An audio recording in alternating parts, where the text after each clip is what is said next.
Post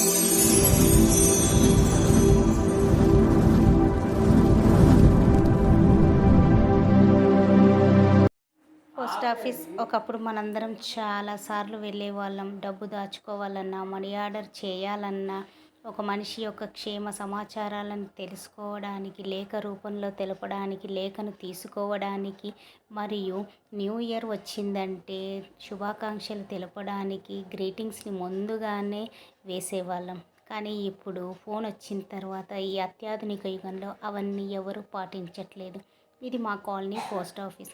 ఇప్పుడు ఈ అత్యాధునిక యుగంలో తెలంగాణ ప్రాంతంలో అప్పటికంటే ఇప్పుడు పోస్ట్ ఆఫీస్లో జనాలు తండోపతండాలుగా వెళ్తున్నారు. అది ఎందుకంటే ఆధార్ అప్డేట్ కోసం.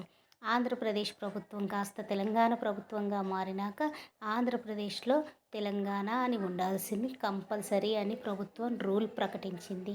కాబట్టి ఆధార్లో ఇంటి నంబరు, ఫోన్ నంబరు మరియు పాన్ కార్డు అప్డేట్ అన్నీ కూడాను ఏ ప్రాబ్లం ఉన్నా కానీ ఈ పోస్ట్ ఆఫీస్లో చేస్తున్నారు.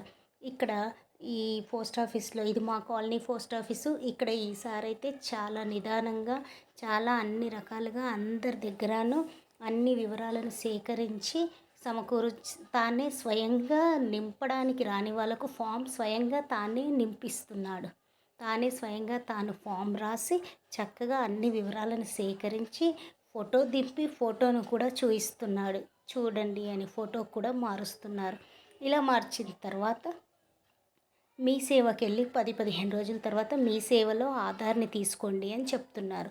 మీ సేవకి వెళ్ళిన తర్వాత మీ సేవలో మీరు మాత్రం నేను అలాగా తప్పు చేయకండి. ఆధార్లో ఏపీ కాస్త తెలంగాణగా అప్డేట్ అయ్యిందా లేదా చూసి మరీ తీసుకోండి.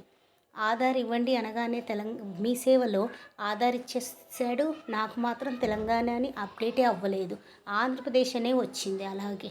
కాబట్టి 1-2 సార్లు చూసిన తర్వాతే తీసుకోండి. అలా తప్పు జరిగి ఉంటే కనుక మళ్ళీ మీరు పోస్ట్ ఆఫీస్కి వెళ్తే మళ్ళీ కొత్త ఫామ్ ఇస్తున్నాడు. మళ్ళీ ఫామ్ నింపి మళ్ళీ ప్రాసెస్ అంతా కూడా జరిపిన తర్వాత మళ్ళీ 15 రోజులకు మళ్ళీ ఆధార్ మీకు వచ్చేస్తుంది.